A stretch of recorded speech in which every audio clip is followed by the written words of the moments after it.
Hey everybody, Andrew here again, and I'm bringing you another Keyforge deck review, and I'm going to have another one coming up right after this with a sealed deck that I won at a tournament today. This was a sealed adaptive format tournament, and the deck I'm about to show you is the one that I opened at the event. It's called Boss Neufeld Remington. It is Shadows, Brobnar, Mars, and I'll give you a quick I guess spoiler that it's nothing super crazy. I mean, it's okay, but it was definitely not anything to write home about, in my opinion. And that's one of the things I love about the adaptive format, is you don't have to open up something great to have a good shot at winning. So, and I did manage to win the event today. So this is Boss Neufeld Remington. Let's jump into it. Alright, so we're starting off here with Brobnar, and the first card we have here is Calfine. And Calfine's a 5-power giant who deals 2 damage to each neighbor of the creature it's fighting before the fight. That can be nice for dealing with small elusive creatures, but not as good in my opinion as Bingle Bang Bang, whose the numbers are flipped. It's 2 power with 5 before fight damage. So just not excited to see Calfine. We have a Drummernaut. That's a 6-power giant who on play, fight, or reap returns a friendly giant creature to your hand. That's good for, you do a fight, you get some damage on a creature, you can pop it back to your hand this way. That can be pretty nice for, longevity of your creatures. I'll give you, again, spoiler, there's no Ganger Chieftain in here, so that combo doesn't happen. Foozle is a 5-power giant who, on Reap, gains you an extra amber if an enemy creature has been destroyed this turn. You're seeing there's some pretty decent sized creatures here. We blow stuff up, we get some extra money, that's okay. Groggins is a giant with 8 power, and when it's used to fight, it can only attack flank creatures. Groke is a 5-power giant who, after fighting, makes your opponent lose 1. That can be decent amber control. It's okay. It's nice if you can use it on something elusive perhaps, or something small. But it's not as big as Crump, so harder to really get value out of that. Lollop the Titanic is an 11-power giant, and also he's a location, and he doesn't deal damage when he's attacked. So again, nice big creature. But that's really all. Tremor, stun a creature and each of its neighbors. Nice, decent softboard control. Blood of Titans is an upgrade with a bonus amber that gives a creature plus 5 power.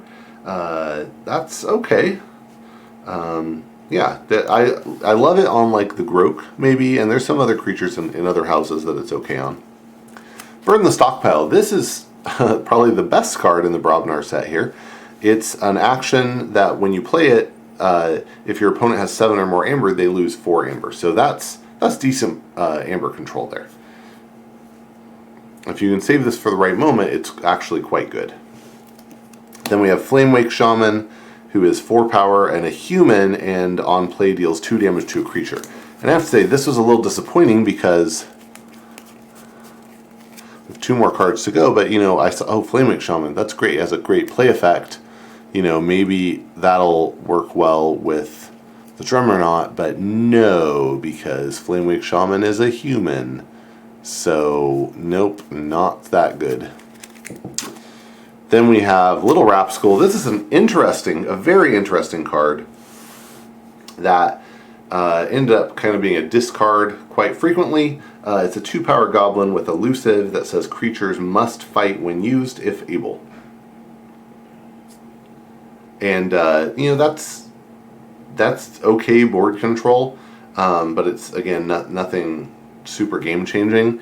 Now this last one, this is quite good, and I was happy to have this in here and finally get a deck with this. Rock Hurling Giant is a 6-power giant who says during your turn, each time you discard a Brobnar card from your hand, you can deal 4 damage to a creature. That is quite good. And I don't mind discarding the Little Rapskull to do that. I at least once discarded Tremor to do that. Sometimes I discarded other creatures to get that effect. That is actually quite a good effect. I like it. But if you look here, I mean, the problem this Brobnar has, it has a bunch of big creatures but it doesn't have a way to accelerate them like Relentless Assault or Anger or Ganger Chieftain. It has no way to accelerate these creatures, and it also doesn't really have a lot of ways to turn the creatures into amber. I mean, we have Foozle who can maybe reap for 2, but we just have no way to really monetize the other big creatures. There's no Grunt Buggy, there's no Might Makes Right, there's nothing to turn this stack of big creatures into an economic or an amber advantage, unfortunately. Alright, let's jump into Mars. So now we have Agent Human, who is a 2-power Martian agent with Elusive, who on Reap lets you choose a friendly non-Mars creature and an enemy non-Mars creature and stun the chosen creatures. Ixixli Fixfinger is 2-power with 2 armor, a Martian scientist with Elusive that gives other Martian creatures +1 armor. You got to keep track of that. It applies to your opponents too, and it's Martian, not Mars. So you got to look for that Martian trait. Mindworm is a 1-power beast with Elusive that before fight causes the creature it's fighting to deal damage to each of its neighbors equal to its power. So it doesn't actually fight its neighbors, it just deals damage to them equal to its power. Tixel Beambuckler is 4-power, a Martian soldier. When you play it, you deal 2 damage to a creature and move it to either flank of its controller's battle line. That's good. That's good spot removal. I like Beambuckler. We have 2 copies of Zyzzyx Shockworm. This is a 3-power, 1-armor Martian soldier that says after an enemy creature reaps, stun it. That's quite a powerful effect, and these I really liked keeping on the board. It slowed my opponents down a bit. Yeah, we'll talk a little. Well, I'll come back to how the actual tournament unfolded. But these were good for slowing the opponent down. Exterminate says it's an action that says play for each friendly Mars creature you control, destroy a non-Mars creature with lower power. If you look at the creatures we have so far, 2 3s, a 4, a 1, 2 2s. It doesn't get better, I promise. It doesn't get better. This Beambuckler is the biggest Mars creature we have in here. So usually the Exterminate just fizzles. I didn't actually ever get to... I think I maybe destroyed 1 creature with it, but it really just doesn't do much, unfortunately, and it's mostly a dead card in this deck. We have 2 copies of Flotsam Spike. This is an interesting one. It's an action, it has a bonus amber. It says, if there are no friendly creatures in play, destroy each creature not on a flank. It's not bad to just play for the amber. Unfortunately, I like the Carpet Flotsam actually a bit better than this. Carpet Flotsam does 4 damage across the board instead. And my sense is just that that actually is typically more successful at achieving a board wipe. If your opponent only has 2 creatures, Flotsam Spike does nothing. Even if they have more, it obviously doesn't touch the things on the ends. Carpet Flotsam hits everything. So I actually prefer Carpet Flotsam. There were a couple times I got to use this and it was okay. But also, you know, this is a card that benefits from support like Total Recall or Key Abduction, and it just isn't in this deck.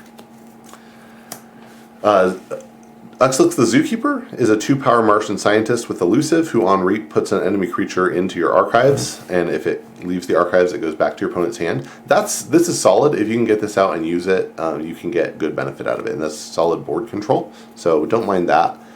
Custom Virus is an artifact with 1 amber that has Omni Sacrifice, and then you purge a creature from your hand. You destroy each creature that shares a trait with the purged creature. And my understanding of this is if you purge an elf thief, for example, then you destroy all elves and all thieves. So that can be useful. Yeah, we'll come back to that, but that can be a useful card. And then we have Invasion Portal, which is an artifact that exhausts to discard cards from the top of your deck until you discard a Mars creature or run out of cards. If you discard a Mars creature this way, put it into your hand. So this cycles your deck and gets you another Mars creature. It's like Sound the Horns, but for Mars. And that's fine, that's pretty good. Okay, so again, like just nothing exciting here, and if you look so far, our printed amber, it's 1, 2, 3, 4, really only 4 amber printed on the corners of these cards. That's fairly bad. Even if we double that, we'll be at 8, and that's just not very good. Okay, so let's jump into Shadows. Here we have Bad Penny. Already, I'm disappointed. It's a 1-power human thief that when it's destroyed, is returned to your hand instead of going to your discard pile. Dust Chronicles, and Bad Penny, I typically just end up discarding. If you have something to actually do interesting things with it, like Life for Life or Seeker Needle, then it's okay. But without that, I think it's a discard. Dust Chronicles is an action with a bonus amber. When you play it, if your opponent has more amber than you, draw a card. If you have more amber than your opponent, archive a card. You just don't want to break even. But yeah, this is fine. And there are some things in here that are decent to archive. I mean, if you can archive like a Flotsam Spike, that's not bad. If you can archive Burn the Stockpile, that's pretty good. So yeah, that's an okay setup. Gamgee is interesting. It's a 2-power elf thief with elusive, and when Gamgee reaps, if an opponent has more amber than you steal one. You gain the amber from the reap first before you try to steal, so that knocks this down a little bit. I think today I had this fire once. It doesn't happen a ton, but if you can work it out, it's good. We have Ronnie Wristclocks, who's a 2-power elf thief who on play steals an amber, and if your opponent has 7 or more, you steal 2 instead. So that's great. Yeah, that's pretty good. Sucker Punch is an action with a bonus amber and alpha. When you play it, you deal 2 damage to an enemy creature. If that creature is destroyed by this effect, you archive Sucker Punch. And we have 2 copies of that. That is pretty good. Never really sad to see that. I think 2 is actually a fine number. I never drew them at the same time. I had an opponent who did. And yeah, but generally speaking, it's a solid card. Umbra is a 2-power elf thief with skirmish who on fight steals 1. Yancey Gang is a 5-power elf thief that can exhaust to steal 1.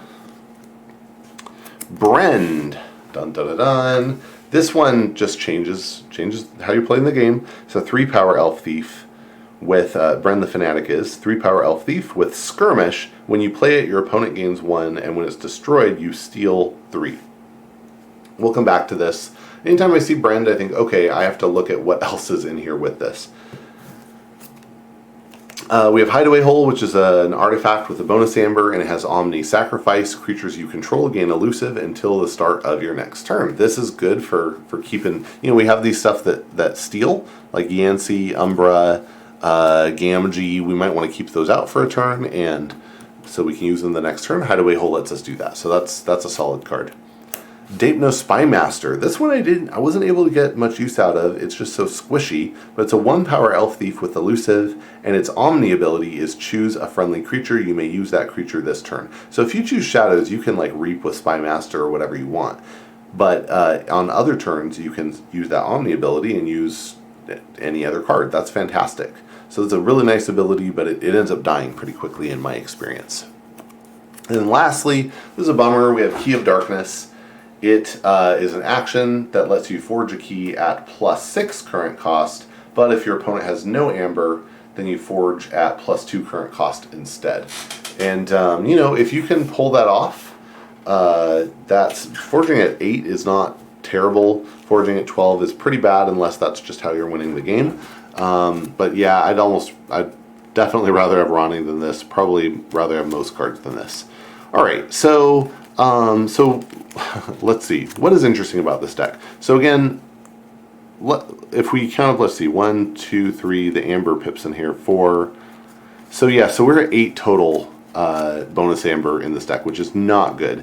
Now, if we look at steel, we have, let's say we probably get 1 out of this, 1 out of this, 1 out of the Yancey, 1 out of the Umbra, 1 out of Ronnie, maybe 1 out of Gamgee. We maybe have 4 steel if we're lucky.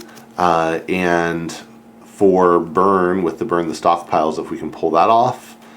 And maybe 1 burn with the Groak. So that's like 9 total amber control. But again, that's if we're lucky. Maybe. If you count the Brend, we're higher. So let's talk about Brend. Because anytime I see Brend, the next thought I have to have is, how am I going to kill him? And there's a couple things. First of all, overlooked combo, and I was able to do this in one game. In one game, an opponent was at 6. I was able to play Brend into Ronnie, and that was great because the Brend pushed him up to 7, and then Ronnie stole 2. So Brend, even the play effect of Brend actually helped me in that point. At that point, it gained me an amber instead of my opponent, and so at that point, there was no downside to me playing Brend. It was just good. Now, I did have an opponent once miss an opportunity to take my Brend over to their side, and I was really glad they didn't do that. Maybe they had reasons why they didn't do it. I think they might have just missed it, but that was kind of scary. So you have to worry about that, right? If your opponent uses color or subordination or anything like that to get the Brend onto their side, that's bad news for you. Okay, but now how do we actually deal with Brend? Well, in this deck, in Shadows, we don't really have a way. And the thing you have to remember is that Brend has skirmish, so you can't just fight him into something to kill him. Now, if your opponent has something with hazardous, like a Fang House or Amberspine Mongrel, then maybe you can get rid of Brend that way. You might think Sucker Punches could help you, but they actually won't, because Brend is not an enemy creature, and Sucker Punch specifies enemy creature. So Sucker Punches won't help you. So there's nothing in Shadows that can help us here. What about in Mars? Well, I think probably the most obvious thing that could help us is we do have two spot damage with Tixel Beambuckler. So if you have 1 damage on the Brend, you can finish it off with the Beambuckler. But there's another cool combo in here that I used a couple times actually, which is the Custom Virus. And in this case, I was able to play out the Custom Virus, play out the Brend, and then later on, sacrifice Custom Virus, purge a card from my hand. In one case, it was the Spy Master. In the other case, it was Bad Penny, actually, which is super bonus. Purge that card, and then kill Brend, because he's an elf and a thief. So don't overlook weird stuff like that. That's a very effective way to kill Brend, and I got my 3 steals that way. Now in Brobnar, I had some ways too. Rock Hurling Giant is fantastic for this, because I could discard, let's say, Little Rapskull, and Brend ends up dead. Now, with Little Rapskull on the board, my opponent might feel pressured to fight the Brend, although more likely they're going to end up killing the Little Rapskull instead first. So I wouldn't count on that. But the Rock Hurling Giant and discarding a card is a great way to kill the Brend. Flamewake Shaman gets us 2 damage, because it's deal 2 damage to a creature, which gets us half of the way toward where we need to be with the Beambuckler. Other than that, none of my other cards had ways to do it, so that really was it. Now,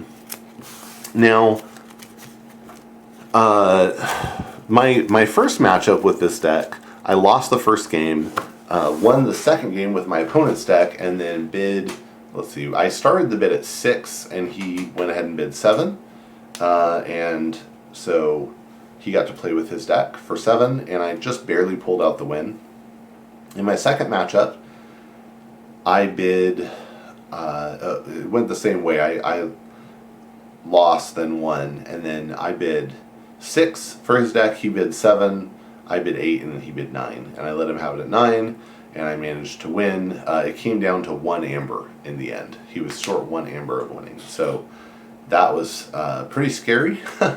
And then in the final matchup, I actually just won both games outright. I won the first game with this deck, and then the other deck, I was able to pull out a win, but they were very, very close.